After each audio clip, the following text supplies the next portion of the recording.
Hello friends, welcome to my channel. ఈరోజు మనము మూంగ్ దాల్ దోశ ఎలా వేసుకోవాలో చూసేద్దామండి. దానికోసం నేను ముందుగా ఒక కప్పు తీసుకొని ఇక్కడ నేను పెసలు తీసుకుంటున్నాను. ఈ పెసరపప్పునైతే ఒక 1/2 కిలో అంత నానబెట్టుకున్నాను. ఇందులో వాటర్ యాడ్ చేసుకొని శుభ్రంగా ఒక 3-4 సార్లు చేత్తో ఇలా పిసుకుతూ బాగా కలుపుకోండి.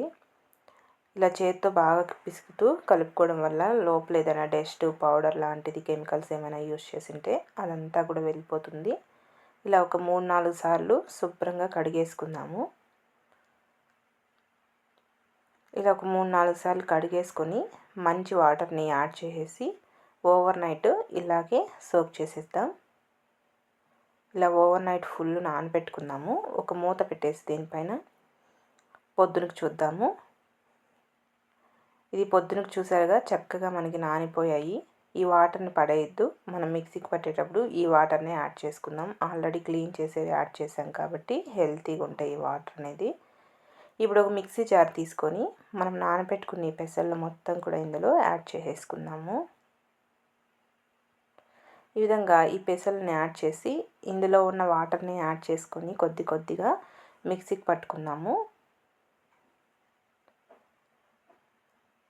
ఈ విధంగా యాడ్ చేసి ఇందులో పచ్చిమిర్చి ఒక 3 లేదా 4 యాడ్ చేసుకోండి. తెల్లగడ్డపాయలు ఒక 3 లేదా 4, అల్లం ఒక ఇంచు యాడ్ చేసుకొని మెత్తటి పేస్ట్ లాగా మిక్సీకి పట్టేసుకుందాము. ఈ విధంగా మిక్సీకి పట్టేసుకొని ఒక గిన్నెలోకి యాడ్ చేసేసుకుందాము. దోశ పిండి కన్సిస్టెన్సీ ఉంటే సరిపోతుందండి. ఇప్పుడు ఇందులోకి రుచికి సరిపడా సాల్ట్ యాడ్ చేసుకోండి చాలు. వంట సోడా ఏం అవసరం ఉండదు. సాల్ట్ యాడ్ చేసి ఇదంతా కూడా కలిసేలాగా ఒకసారి బాగా కలిపేసుకోవాలి. ఇక్కడ చూపిస్తున్నా కదా, ఈ కన్సిస్టెన్సీ ఉంటే మనకి దోశలు అనేది పర్ఫెక్ట్గా వస్తాయి.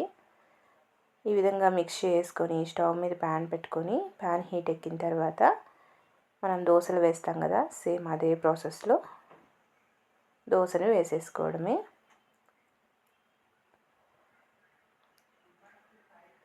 ఈ విధంగా దోశని యాడ్ చేసుకొని నెయ్యిని కానీ లేదా నూనెని కానీ పైన యాడ్ చేసుకోండి.